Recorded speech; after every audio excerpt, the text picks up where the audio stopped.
জুমার দিনের শ্রেষ্ঠত্ব এবং গুরুত্ব এত বহন করে, যেটা হাদিস সমূহে পাওয়া যায়, সেটা হলো এই যে এই দিনে আদম আলাইহিস সালামকে সৃষ্টি করা হয়, এই দিনে তাকে জান্নাতে প্রবেশ করা হয়, এই দিনে তাকে জান্নাত থেকে বের করে দেওয়া হয়, এই দিনে তাকে পৃথিবীতে পাঠিয়ে দেওয়া হয়। এই জুমার দিনেই তার তওবা কবুল করা হয়েছে, এই দিনে আল্লাহ সুবহানাহু ওয়া তাআলা তাকে মৃত্যু দিয়েছেন। এই দিনে কোনো ব্যক্তি যদি মারা যায়, আল্লাহ সুবহানাহু ওয়া তাআলা তার কবরের ফিতনা থেকে রক্ষা করবেন। এই দিনে জিন মানুষ ব্যতীত সকলেই ভয়ে সন্ত্রস্ত থাকে।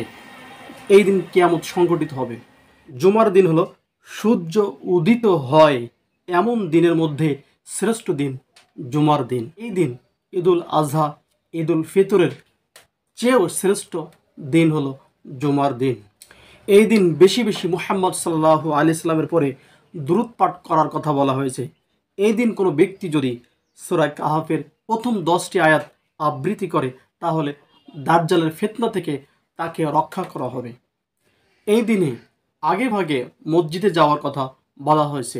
এই দিন উত্তম রূপে গোসল করার কথা বলা হয়েছে। এই দিনে সর্বোত্তম পোশাক এবং সুগন্ধি ব্যবহার করার কথা বলা হয়েছে। এই দিনে কোনো একটি মুহূর্ত রয়েছে যেখানে বান্দা এবং আল্লাহ সুবহানাহু ওয়া তাআলার সাথে কল্যাণের দোয়া, সকল কল্যাণের দোয়া কবুল করা হয়। এই সময় কোনো ব্যক্তি যদি আল্লাহ সুবহানাহু ওয়া তাআলার কাছে কোনো কিছু চায়, কল্যাণের জন্য দোয়া করে, তা কবুল করা হবে।